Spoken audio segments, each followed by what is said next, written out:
Hey, everybody, and welcome back to the Fearless Artist Podcast. I'm your host, Michelle Lynn, and today I'm very honored to have Lucas Meachem on. Welcome, Lucas. Thanks. I'm Thanks. honored as well. Though I feel that word is way overused, especially in social media. So we can Oh, jump right in. okay. Well, I truly was honored, but No, but I we can. believe I you. can I say believe you. I can say I'm excited and thrilled and anticipating this conversation because my staff, my TFA staff, is fangirling over this. They were like, "Oh my god, he said yes, he's coming on." They were so like Oh, our group chat exploded when you said yes. if So if only they knew how easy it was to get me. I am a yes guy. I love to like literally people write me on Instagram or anywhere, and I'm just like, and I send them a little voicemail. I have voice messages going with like 5 people right now that are just like, oh, how do I sing a high G? And I'm working on this. And if you send me stuff, I will send you stuff back. So I'm easy to get. So how anyway, do you make time for this if when you have such a huge following and you're singing in the biggest halls in the world and like you're just giving coachings on your Instagram DMs? that's a great question. I don't even think of it as making time. I think of it as I got so much help when I was coming up from like the generation before me that I can only think that I could never repay the people that have helped me so much. And so it doesn't feel like work at all to me. It just feels like go do what you should do, which is give back to the generation that's coming up. Yeah, that's amazing. I saw your Wikipedia. Is it true that you were discovered in a karaoke bar? I think that's good. I gotta know.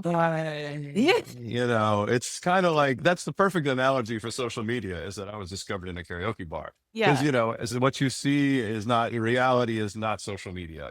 And so Okay. I was discovered in a karaoke bar about 10 years after beginning to study opera and singing and, having gone through 8 years of university, 2 years of the young artist program at San Francisco Opera. Then I was discovered. You're right. That's After all that. hilarious. But like we always need these little catchphrases for the marketing story, right? So I just Oh, yeah. thought it was so It's funny that that's what evergreen. the That karaoke story is evergreen. And I'll tell you if you ask. Okay, speaking of the social media, if you want to start with like the online presence, that's how we found you. And I think I shared this with you already, but we've been using your socials as an example in the entrepreneurship class that I taught at university because you're so open with your audience and building a fan base, and you've got the vlogs and you show your life and your family and your beautiful wife. So I would just love to maybe start there. Like, why, when you have this career, this amazing career with like the biggest halls and the prestige and the roles and the preparation that goes, and still you're letting people in. So I think that's really interesting for us. Well, thanks for saying all those nice things because I mean, just success, this like season this, alone, you're right now you're in Florence. You're opening Les Pêcheurs de Perles demain, tomorrow. yes. Yes. And I am tomorrow opening Pro Fishers And then you're going to be I'm at, Barcelona and New uh, York this season. And it's yeah, just, no, it is it's so funny though because it's so much work and effort to build a career and to not just build it but to maintain a career that the maintenance never feels like success. And so from the outside looking in, I am guess successful. I am currently succeeding, but I have so much more that I want to accomplish. And I've talked with some really dear friends about this who have the same problem is that the amount of grind and effort it takes to get here and the amount of the work ethic that you build to be able to make a career in opera, you can't put that to rest once you have quote unquote begun to make it. It's like it never goes away. I still have such ambitions that I feel like I'm still getting started inside of me. I'm like, okay, well now I'm singing here, but I know I need to do these roles, and now that the Verdi world has opened up for me, it's like, oh my God, I'm a baby in this world, and so in a way, it's a good thing, and it's a way it's tough because you should appreciate how far you've come while also having ambition for achieving more in the future. And I'm trying to walk that tightrope, and it's not. I don't always succeed, and but I think what you're feeling in my social media is simply the fact that I'm not trying to be anything on social media other than authentic. hmm. That is the secret recipe for social media is authenticity. And you can feel fakeness. You can feel somebody, grubbing for likes and for views and for followership. I didn't set out to become anything on social media other than myself and maybe try and help some people along the way. And if I had something to give back, I wanted to give it back because I have a feeling of gaining so much from those who came before me, like I said earlier, that I just want to help those that I can. And I don't want to make money. I don't make money. I mean, even the books that we sell, it's negligible. You know, it's like it's all about just putting it back out there. And I'm one of those believers that it comes back to you if you put yourself and love out there. It somehow finds its way back.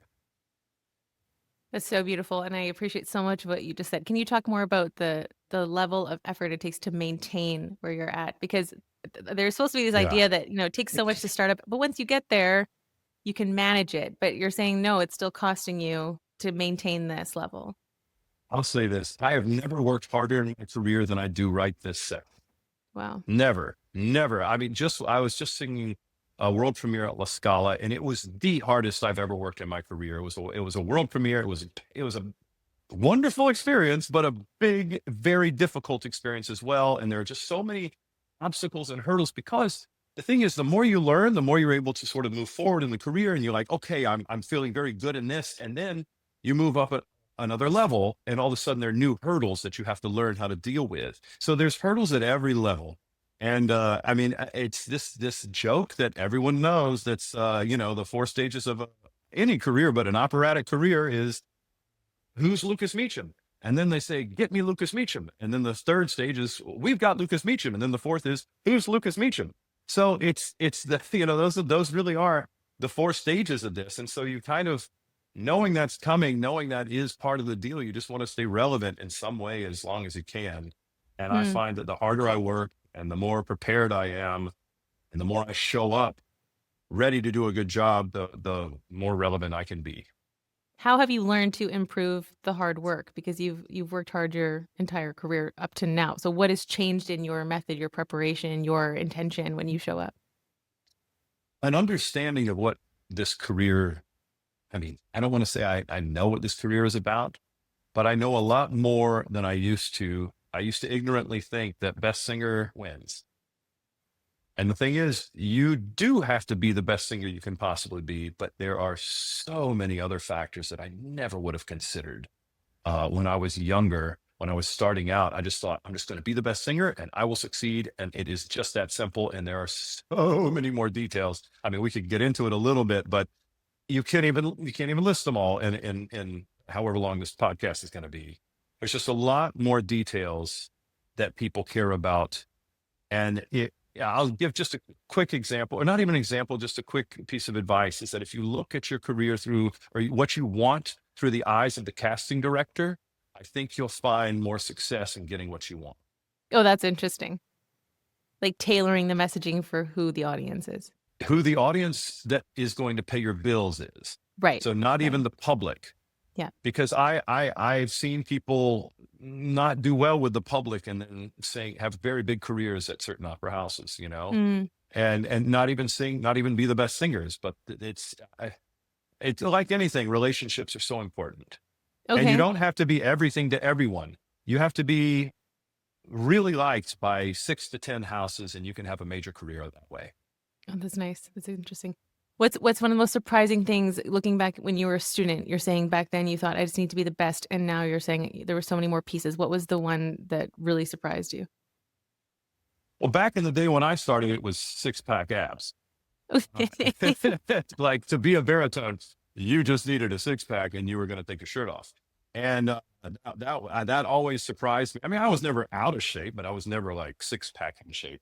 And I thought, well, that's okay because I sing better than some of those baritones that have 6 pack abs. So that will be fine. And ultimately, it has turned out to be fine. And I have weathered the storm of the 6 pack and back in the day. And anyway, but that was something that I had to overcome, but I had to realize it existed in order to overcome it, or in Mm, order to play that game, or yeah. in order to, do 100 push-ups a day for a few weeks and see where we're at when I have to do Don Giovanni and be shirtless. It's like learn the game so that you can play the game. And that doesn't mean playing the game. It means knowing the game and playing your own game that might help you to get to where you want to be. Kind of like knowing the enemy a bit too. Like, what are you up against? Yeah, the enemy of my enemy is my friend. It's like, yeah. So what does that make a 6 pack? The enemy of 6 packs is donuts. So donuts are my friend. That's what it I love is. this. I love this analogy. When you say being aware of what the casting director wants, but then you also said authenticity is one of your core values. That's what you're showing on Instagram, on your socials. How Yeah. did you navigate that, being aware of what the person listening to you wants and needs and still staying your true artistic self? They are completely different things. Mm, Social media, I mean, don't get me wrong. I see people have careers because of social media. I think that era might be not coming to an end, but there's not the day where, like Joyce Steeder, they say she sold out Carnegie Hall with a tweet. It's mm, I think that time is sort of in the past. However, social media, I'm not saying social media is absolutely the future for sure. But if I have a huge social media presence and I go into rehearsal unprepared and I show up late and I don't sing well, I'm not going back to that company. right. Most likely, very, very likely. So there are certain professional things that you have to have just as a normal, which is, show up on time, know your music, be a good, decent person to your casting colleagues. And I mean, that's, you could apply that to any professional setting. And then social media, in addition to that, can be I think of it more of a supplement at this point. But again, I didn't mean to. I didn't mean to have followers, and I don't even know how many followers I have. That's how I am into helping people if I can. And if they like it, then great. But I think again, what they like is not even always the message. It's the fact that I'm just being me doing it. Right. Like, I think you're probably picking up on that now. I mean, we talked for like 15 minutes before this about life and all sorts of stuff. And it's just, I don't know. When I meet people that are kind and reciprocate that sort of energy, I really do enjoy just chatting. So Yeah. yeah, this is great. Yeah, that's amazing, and I also so appreciate, the humility and the character that comes through when people meet. But going back to the authentic side, like removing the social media aspect, but just, taking that out of the equation. As a performer and you know what they're looking for, how do you navigate staying true to how you would show up on stage regardless of if you knew that information? Do you know what I mean? I know exactly what you mean. And I mean, this is an even deeper question, because we could talk about authentically performing or being an authentic performer. But before you can even be an authentic performer, you have to be an authentic human. And so it really, before you can do any of that, you have to look inward and at least be able to think and, dare I say, judge. I think judge is probably not the right word to use, but at least be able to honestly look inside of yourself and judge or Evaluate judge. maybe. Yes, evaluate's a much better way. Thank you for feeding that. To evaluate what's going on in the moment, what's going on in the room, how am I coming off? Because I mean, in my 20s, I was all about yes, maestro, yes, director. Let's just throw ourselves out there too much all the time. Lucas, rein it in. In my 30s, I was a little defensive. I know what I'm doing now. I'm ready to go out there. No, let me take charge. Let me do this. And sorry, if you don't like this, I'm not gonna, I was a little combative. In my 40s, I'm back to yes, maestro, but would you mind if we possibly tried it this way? It's like you have to sort of like you can't have any rough edges. You Mm, need to you can't have too many rough edges. You really need to learn how to get what you need in a kind, thoughtful, and professional manner.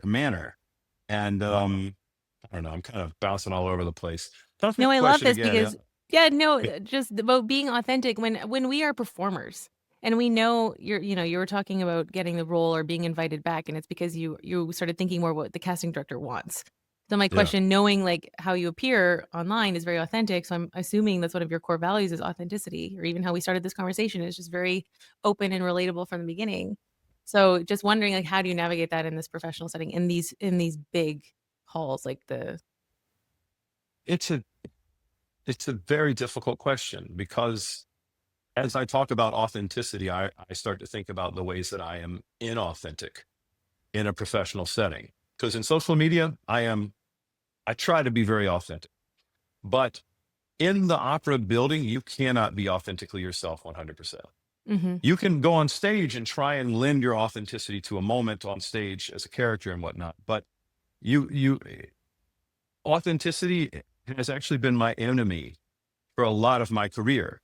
I've gotten in because an opera career is international. If you succeed, you've got international opera career. I mean, there are American careers, there are European careers, there are German careers, there are Austrian careers, there are careers in many different facets. But I'd say that the biggest careers are the ones that end up being international.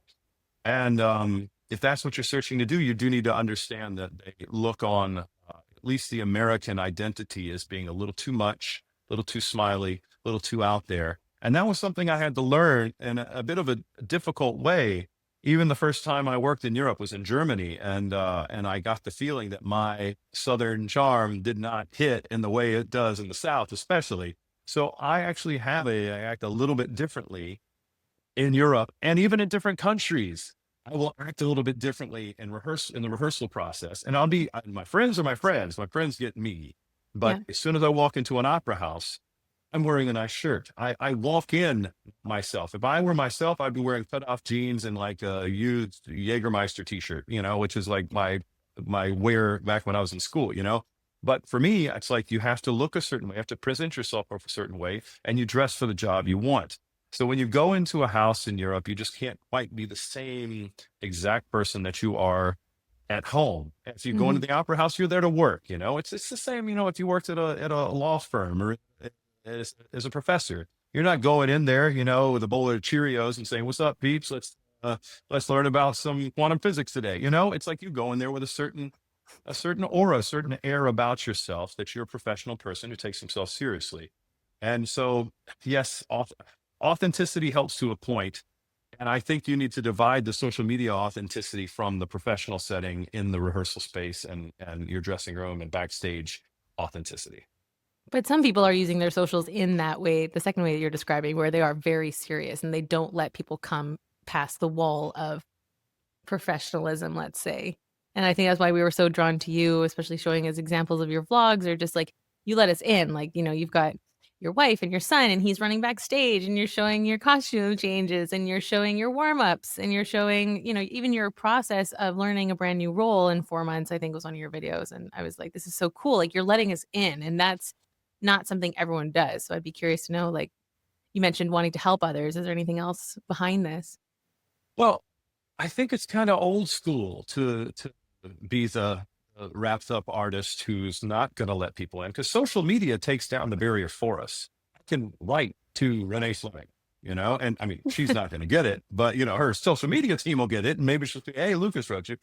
But I mean, it's like you do feel like you have access to people that you've never had before. Even backstage at the Met, some people would slip out the crew door, and so it's like, it's just a different world. Social media has completely leveled the playing field and made opera stars, more accessible to people. Hmm. And Hmm. so, in a way, that's a good thing and a bad thing. It actually sort of goes back to the authenticity in Europe thing that I had. It's like the whole Maria Callas sort of thing. And I'm not going to speak. And it's like this. Even the way people acted back then. I'll watch recordings of famous Italian baritones, and they really just stand and sing, and they mean everything in the voice. But these days, it's just a little bit more. There's a little more physicality to the acting, a little more. I guess they would consider it overdone, where now we would consider them to be stoic Mm. and underdone. And but again, you can choose to label that as a positive or negative thing. If I call the way they did it stoic, then it sounds nice. If I call it boring, then it's not nice. If I call ours overdone or overacting, or I could call it, wow, they really physicalize those emotions.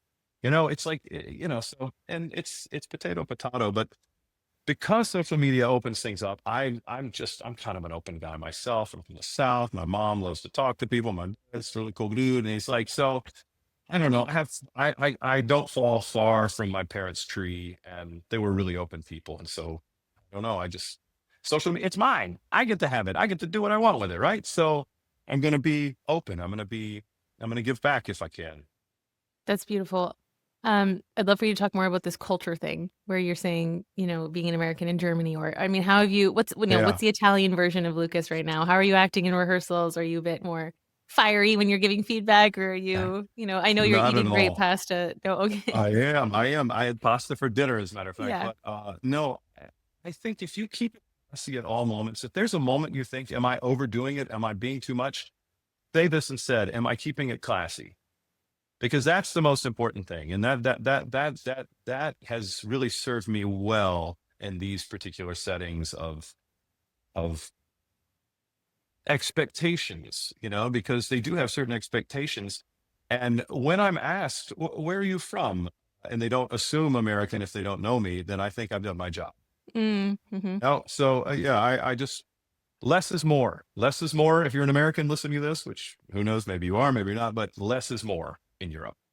Yes, Keep it I've learned classy. that also just a couple times the hard way, being my smiley Canadian self coming over here to the Netherlands where I'm based, and sometimes they're just like, we don't get it, you Yeah. just this kind of instant best friend connection that you can have with someone. They're like friendships take a lot longer over here to kind of get to know people and trust, but then once you're in, you're really in, and you become kind of one of the Yes. core Yeah. circle. So I had to learn to navigate that. It's been interesting. How do you find the audiences with all of these concerts internationally, like you're saying? Do you notice a difference with the people and the responses? Yeah. I mean, yeah, absolutely. I mean, I think the American audiences, for the most part, the applause gets louder towards the last bow. Okay. Uh, and, uh, and that will happen sometimes in Europe, but, that's what's nice is when, I mean, let's talk about what is nice. Is what I find nice is if there's, I'll give an example that I had. I was at the Met and I watched Porgy and Bess. That was years ago. But the Strawberry Man, he was like, I don't know what the name of the role. He was selling strawberries, the most beautiful baritone voice. And when he came to bow, I was like, Strawberry Man.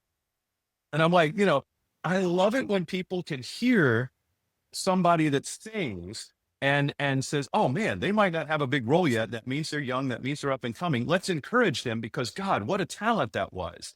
But it's because people have lost the ability to tell that that's a talent. Because Mm, people, well, this is getting a little deeper than maybe we want, but I find that people these days, they listen and they taste with their eyes.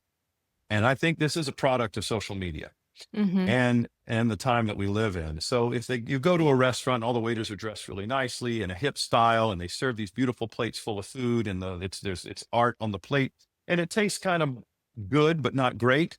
It's great because it looked great. But if you go to a restaurant that's got, chicken wire, and you're sitting at, bar stools and everything, and you taste something that's by a chef who's really good in the back, and you're like, oh my God, that knocked my socks off. It is just good because of the setting, because we're eating with our eyes. It's the same thing when we're listening to opera many times, is that if somebody looks impressive, then they must sound impressive. Mm, And it's just not the way of the world right now. And so you have a small percentage of the audience who know what they're listening for, and another percentage of the audience, a much larger percentage, is like, good for them. They did that really well. And yay, wait, we paid a lot of money for these seats, so it has to be good. So there's a bit of a disconnect right now. I mean, it's probably been this way for a long time, if I'm being honest. The people that really know, the voices that are the next big things. But I feel like the disconnect's a little bigger these days than it has been in the past. so why are there so few who know what they're listening for, and how do we get more of them? Is it an education question? Is it, as you're saying, we have too much visuals in front of us all the time on the phone? Like, where is this coming from? It's probably a few things. I mean, I don't want to act like some guru that knows all this, but I do know that instant gratification I feel it myself when I'm looking at reels. I'm like, all right, well, I saw enough of that. Or if somebody on social media says, hey guys, thanks for, I'm like, swoop, get into it, but that's the moment that we're living in. It's it's Yeah. like, what's up, guys? What's up, team? What's up? I'm like, no, it's like, just start talking. Like, literally, and even if I say that, I'll cut that part out, just Yes. because it's all it is to say, am I going to be good at this? Is this going to be a good take? That's what Mhm. I hear when I hear people say that. Is this going to be a good take? And so this instant gratification thing, it's part of, in my opinion, this, this idea. But again, now the more I think about it, it's not anything so new. Mhm. But I think, especially in America, we are moving. We have moved into a direction of trying to put on stage something that we think the audience will approve of before it is talented, before it gets on stage. We're trying to We're trying to say something before the art has said something. Look at what we've done. Look at the show we're doing. Look at the cast we have. Oh, it's so diverse. It's so whatever it is. You can add in buzzwords here and there. And so they get to sell that on social media and they get to sell that in the media. And before it's open, oh, it's going to be a success because look how How much buzzword it stuff. is. Yeah. Yeah. And it hasn't even opened and the people haven't even sung and it's buzzword great. Or you can go see the show that they're doing after that show and maybe it's a better show. Maybe it's got better singers. So again, this, of course, I've always liked to wish that best singer could win because I really think that's what opera should be about. Is best singer for the role sings that role, you know, and there's some really great singers right now. You know, I'm not one of these people that thinks all the golden age singers were then and there's nothing now. I think if anything, you know, we're at least a match for the golden age singers right now. And they didn't have to deal with all this pressure, all the social media pressure, because it's a lot. It's a lot to have. It's a bit of a monster actually, because now it's not just what you did that night in the theater. It's and then what are you saying afterwards? Yeah, okay, yeah, fine. He's saying Votan. Sure, he did that, but what does he have to say about it tomorrow when he's eating his breakfast and his coffee and his espresso? And is he going to Cafe Luxembourg? And what, you know, it's like there's just so much more. But you know, it's great and it's terrible and it's responsible for some things that it's blamed on. It's not responsible for other things that it is. So I don't know. It's just nobody can pin it down. It's just always moving. I think it's just fascinating how you're describing, the buzz around the show to sell it. But what do you do if the problem is, as you said, most of the audience doesn't know what they're listening for. So then they actually kind of need to do all this build up, this hype to get people butts in seats so that we can sell tickets so that we can keep going because we need the money, we need the funding Yeah. for the show. So I mean, it's like we need to Well, educate it's audiences to be listening for quality. So yeah. But that is exactly why I'm bringing this up as sort of an issue. Is that the show is great before the audience is gone. mm, You know, and when a show is great before they've gone, then you can't really judge it on its merits and you're not teaching people about what is actually great. And every once in a while, there will be a show that's not supposed to be great, but they got a cast just perfect. And there's such great chemistry. And then all of a sudden, it's all people are talking about. It's like, oh my God, have you seen this show? And it'll kind of come out of nowhere. And they'll be like, and all of a sudden they sell out. And that used to happen a lot more in opera. I find that it doesn't happen quite as often these days. That, you know, there's just this chemistry among the cast. They cast perfect people at the perfect time for the perfect repertoire that's in their voice, and they really just hit it on all cylinders, and it's just firing off. And you'll see it. You'll see it because it will supersede social media. It will use social media mhm, to help, but then word of mouth will start talking about it. right. And like Opera Theater St. Louis is doing this right now. Like they're doing a great job not just utilizing social media, but hiring great singers and great people to come be part of their productions. And they've leveled up, frankly. Houston Grand Opera, another one who's just leveled up because they're hiring great people. And I think, of course, the singer would say this, but it has to start with the singing. It Right. can't just be, wow, that production was so complex. Oh man, that maestro, did you see his hair was so long and curly and he did all this stuff? Yeah, yeah, And the yeah. orchestra, sure, the orchestra can sound great and the set can look great, but if you don't hire world-class singers, or at least singers that are at the level at the perfect time to do this, I mean, it's a whole mix. That's what opera is. That's what makes it the greatest art form, is that it combines all these things. But if it doesn't start with the foundation of having great singing, you're built upon a cracked foundation. Mm, mhm. It sounds like there should be something in your future about bringing casting, directing together. Is there anything around No, never, never. putting people Oh, together and finding chemistry and you have to know what's gonna work, right? I mean, you're lighting up talking about yes. it. Yeah, well, I mean, if anyone had the formula, there'd be one opera house that was the most successful opera house in the world, and all of them others would be like, well, teach us your ways. But I mean, I have so much respect for casting directors for doing exactly this. And when they get it right, it's like, you know, like Greg Hinkle. I think Greg Hinkle is one of the best casting directors in the world. He's San Francisco Opera. So you don't know, he's the casting director of San Francisco Opera. And he has found so much talent, European talent, that have come over and made their debuts at San Francisco Opera, like Luciano Pavarotti, who he wasn't responsible for. But, you know, San Francisco Opera has launched a lot of, and I'm not just saying because I love the company. I think Greg's a great guy and I think he's a great casting director. And that's what I look for in a casting director, is somebody that's going to have that vision.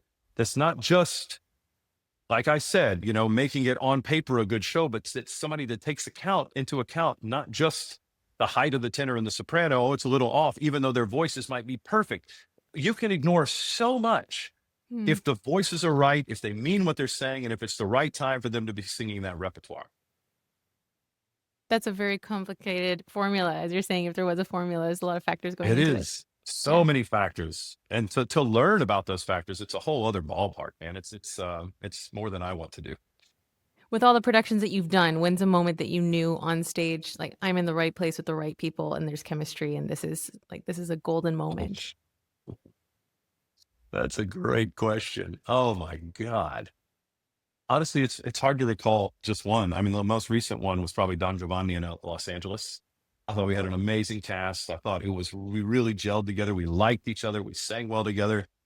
Thais at La Scala felt that way. It was a really great I mean, because you have some operas like Don Giovanni and Le Nozze di Figaro that have 6 to 8 main characters, and if you mess up one, two of those, it's hard to build around that, and it's easier to drop the ball on that. But if you do a Pearl Fishers or a Thais, like Thais has two main characters and then a few other characters, but like you have to have a good tenor, and but in like Pearl Fishers, three main singers and then a Nurabad. But if you do one of those, Tosca, same thing, it's like you've got the three main. If you can get those right, it's easier to make one of those really live, and than it is to make a Nozze di Figaro or Don Giovanni. So when a Don Giovanni or a Nozze di Figaro, one with more of a cast, gets it together and there's a chemistry, that's a little more rare. But yeah, I mean, it does happen, but it is, I won't say it's rare, but it's not common. And it makes for beautiful moments to look back on. You were talking at the beginning about the process of getting to this point in your career and appreciating all the success. Maybe like reflecting on those golden moments is a way to appreciate the journey that you've had. It should be, but honestly, I spend so much time looking forward and being in the moment. Especially a child will do that for you. I have a 6-year-old son, and he really keeps me grounded in the moment. And I actually have a fear of looking in the past because I start to feel like it's going too fast in a Mm. way. Hmm. And I find the older I get, the faster it feels like it's going in a way. And so I'm like, oh man, I must have debuted in San Francisco just like 10 years ago. I'm like, no, it's like 20 plus, and and I don't know. It's just, it's so, I don't know. Maybe I'll talk to my therapist about it, but that too, so I hyper focus on the now, and being as present with my son and my family as I can, and also present in what I'm working on, because it really helps. It's like I can look in the future and say, oh, I can't wait for that gig. Honestly, I played that game before, and it doesn't lead anywhere other than not appreciating where you're on the moment. People will ask me, "Oh, what are you doing in next summer?" I'm like, I don't know. And they ask me, "What's your favorite opera?" I'm like, "Well, it's what I'm doing in the moment. All right now, my That's a good favorite opera answer. is The Pearl Fishers. It's pretty simple. I mean, I have a media answer to that question, I guess you could call it. But really, I just love what I'm working on because I'm so deep into the work. I'm Hmm. sold on it. I sell myself on it so that I can give the audience what I've sold myself on. It's like if you don't trust it, if you don't believe it, you can't make an audience believe you. I need to know more about your work process. How have you learned to dig in and go deeper in the work, working harder now than you ever have before? It's all about keeping the bouncy castle inflated. Okay. I mean, there's kids bouncing all over the place, and you're doing this and you're doing this, and you're like, all right, let me just make sure that pump's working, and let me patch up all the holes that are leaking air. And yeah, I feel like I'm the jongleur, I'm the juggling, and I don't know, the more you do it, the more balls are in the air. That's just what it is. It's not easier. It's easy to look, but people see the product of success, not the path to success. Yeah. And so people don't want to think that it's ever been hard for me, or that I've had to struggle in order to get here. That there were times when I would have nothing. Isn't Yeah. that the ultimate American success story? That the struggle is the what people gravitate towards? Wow, look how far he's come. Maybe that's just It American used, Idol and not with the opera stars. I feel like, yeah, I Or they feel like want you to be this prestigious image that they can kind of idolize, look up to. Well, there's a lot of contention, and I don't mean to get like about, American politics, and not even politics, but like it's like people don't want people to come from nothing, and they don't want people to come from something, and it's Mm, it's it's like they just sort of see, have you succeeded in this moment? And if the answer is yes, then oh great, they're successful. And it's very spur of the moment. It's very just, I don't know. There's not much space in people's minds for, oh yeah, I was a struggling young singer who came from a family that I don't call poor, but we didn't have much. And it's just, because they say, or some people feel that, oh, well, I had less than that. And I had more than that. It's just hard to empathize these days with other people. Not for me. My heart's on my sleeve. I'm an incredibly empathetic person. With people, I empathize with animals. I, I, I try and be incredibly empathetic, and so I'm even empathetic with people that can't be empathetic towards me because of what I've experienced. So I'm just trying to say that when they see the success you have, it almost discounts any sort of trouble you had getting to that success. interesting. It's like, oh, you're fine now. You're clearly doing fine. So we're going to ignore the fact that you had to work like crazy to get to this point. Yeah. Yeah. Like, I just give you an example. Like, one of the first gigs I ever got, I was a sophomore in, it was between my sophomore and junior summer at Appalachian State University, which is the school I got into. I got into a few schools, but it was the cheapest school I got into, which is why I attended school there because I couldn't afford anything else. And that summer, I got into the Horn in the West. It's an outdoor drama, and they paid me $7 a day for rehearsals and $11 a day for performances. And I was paying $50 a month to sleep on the floor in the living room of a friend of mine's house. And I felt all right, but the thing is, I felt so alive because I was doing every day. I was going into and performing and practicing. I was so happy. I didn't know hardship. I guess I only knew not even hardship. I didn't know anything about anything. I was so ignorant. I think that sort of attitude really can get you far. Just this Yeah. gleeful ignorance, just the enjoyment of being around people that like to do what you like to do. And it is a bit of I mean, the gleeful ignorance can become sort of dangerous ignorance if you assume everyone thinks like you, because eventually there is some cattiness in the opera world, which I didn't really understand. I just thought, God, how lucky are we all to be here? Shouldn't we all just be nice to each other and love each other? And it's all great until you start talking about levels of things. And then, well, I want this job and you're trying to get this job and you're a soprano and I'm a soprano. We sing the same repertoire. So it's, the more you concentrate on yourself and the more you let all that stuff go by, the better you will do in anything you try to do. Just Mm. know that you're not in competition against anyone but yourself. It's like that rise higher adage. You just have to kind of go up above, the Yeah. chickens and the eagle. Eagle rises Put higher. put helium in your bouncy house. I love this bouncy house analogy. Okay, so you've just dug into the work, you focus on your craft, you're appreciating the response you're getting.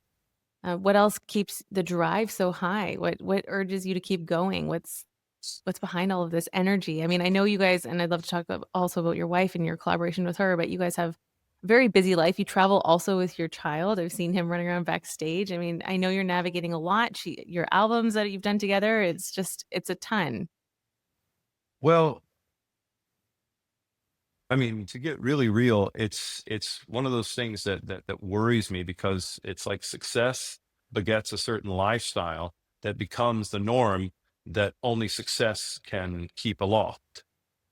And so there's more pressure on me now because of my son, because of my wife, because of our lifestyle to continue this lifestyle that we've established. And it's kind of a snake eating its own tail in a way. And a lot of people in the opera world don't talk about it. Be an artist at a high level, you have to be paid a certain amount of money to be able to afford to travel 10 months out of the year while you're paying mortgages at home and while you're paying for apartments in the most expensive cities in the world.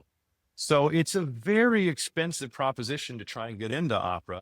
And the fact that they are now bringing fees down while everything else, not even now, I mean, fees haven't gone up in 12 years. ever since 2008, maybe even more. Like 2010 was when the Met, that financial meltdown was 2008, 2009. And then all of Yeah. a sudden prices stagnated and then they've been bringing down fees. So while everything is getting more expensive, look at flights compared to 2010, look at It's hotels. crazy. And Yeah. to think that the highest level opera singers in the world are getting paid the same or less than they were in 2010, when if you look at, I mean, I think teachers probably in the same boat, you know? So it's like, it's just, it looks incredibly glamorous.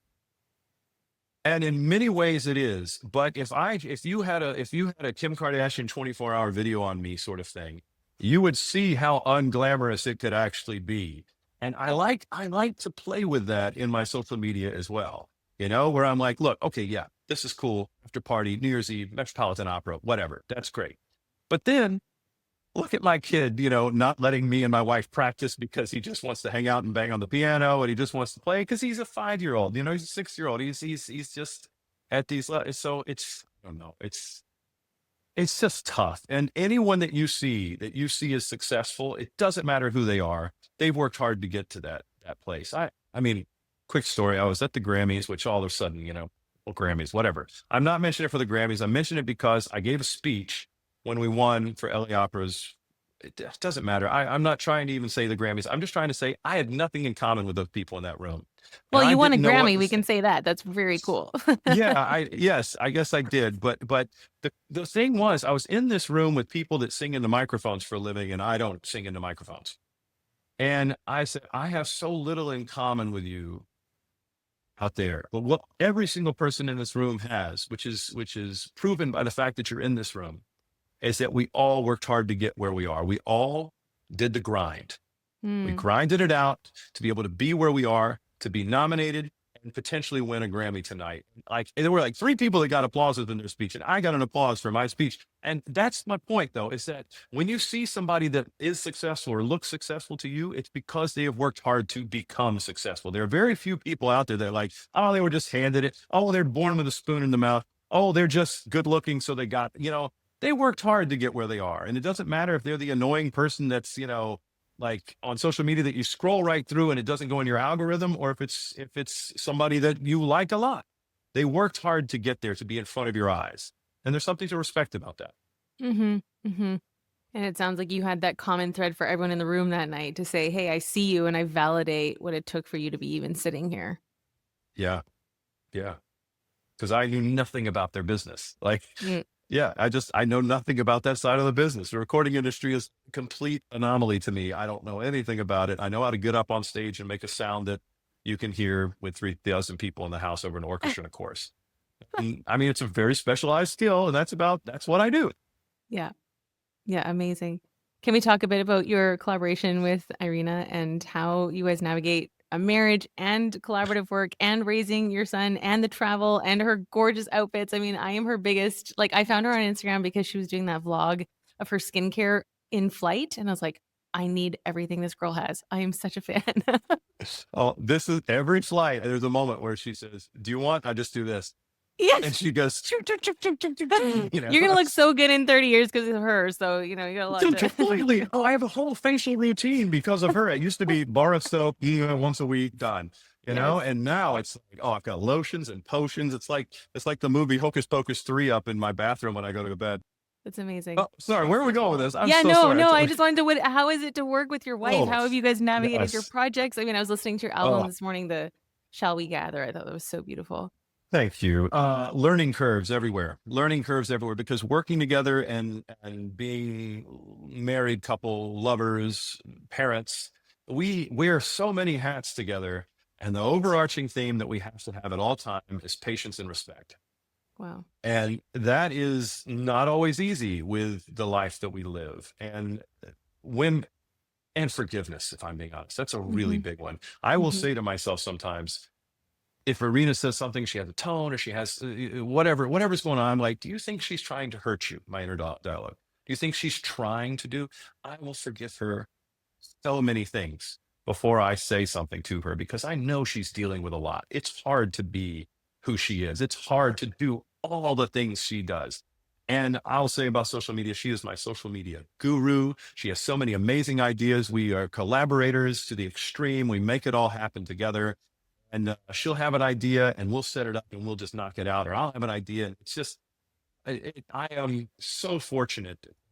I don't know. I just can't imagine.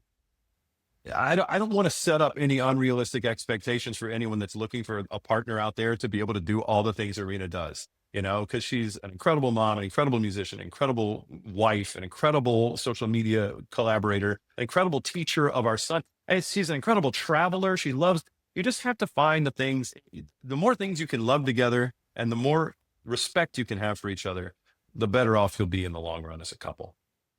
I have admired your marriage for so long, just from what you allowed us to see through your posts and watching how much respect you do show each other, even in the social media setting. So thank you for being an example. I know a lot of people listening have questions around marriage and kids and how to make it all work as a traveling artist. So I think having examples like you guys through thick and thin, through the difficulties, no one's pretending things are easy or perfect, but just watching people like figure it out as you go with patience, respect, as you're saying, that's a huge example for people.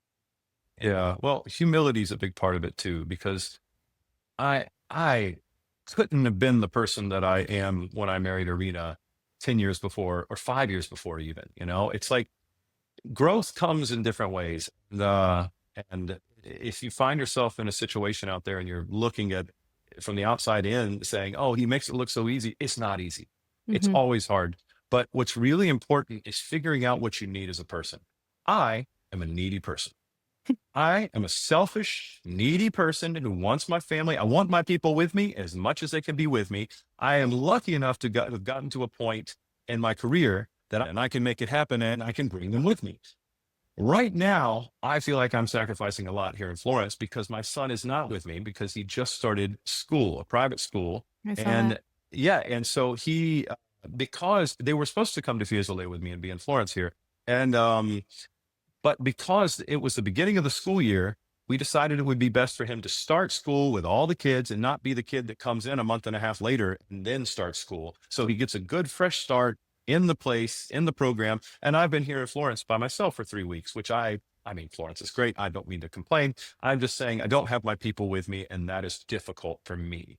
Hmm. Find what works for you, find what you need, find what you want, and but inside of yourself, not don't take into consideration the relationship yet. Think, what do I need, what do I want? Then ask your partner what they need and what they want, and find a way together to make as many of those boxes, check as many of those boxes as you can. And I think that's a good way to start trying to maintain a career in opera with a family. That's amazing. Thank you so much for everything you shared. I think we touched on so many different topics. I have much more. I'm gonna definitely have your wife on so I can get her side of the Oh story my too. God. She will talk your ear off. She's I great. can't wait. Yeah, I love it. Is there anything that we didn't mention that you would love to share? Yeah. I don't know. I'm feeling so, I don't know. This has been such a wonderful interview. I just, for anyone out there listening or watching at home, just know that this is a difficult thing to do. Mm. And it's okay that opera is difficult because anything worth doing is going to be difficult. And the more you can give to it, the more you sacrifice, the more you get out. And just know that from the get go, it is a difficult thing to do. So if you're feeling it's difficult, if you're down about it, if you're having a hard time, know that that's simply part of the journey of not just this career, but of life itself. And just keep going with it in any direction you see fit, and trust inside your heart that you know the direction that's best. Because there's so many times where I knew the right thing. And if I hadn't chosen the path that I felt was right, I would have made a mistake. And so know that it's within you and that this is just hard and that you're going to get through it. That's amazing. That's such great counsel for everyone listening. Thank you so much, Lucas, for your time. I know you have a big opening tomorrow night. I do. Yeah, so toi toi toi, we'll be Thank cheering you. you on, and would love to get to hear you live one day. I'm gonna make that happen. I have your schedule. I know Absolutely. where you are next summer. Maybe you don't, but I looked it up, so I'm gonna come That's find you great. guys, and or maybe in Minneapolis. You never know. Thank you so much for your time, and for everybody listening, go follow Lucas. Your socials, Lucas Meachem. That's it. That's it. Go check out all of his great Super stuff, easy. his vlogs, his behind the scenes. We love it. Thanks for being here, everybody. And Lucas, thank you so much. A pleasure. Bye, y'all.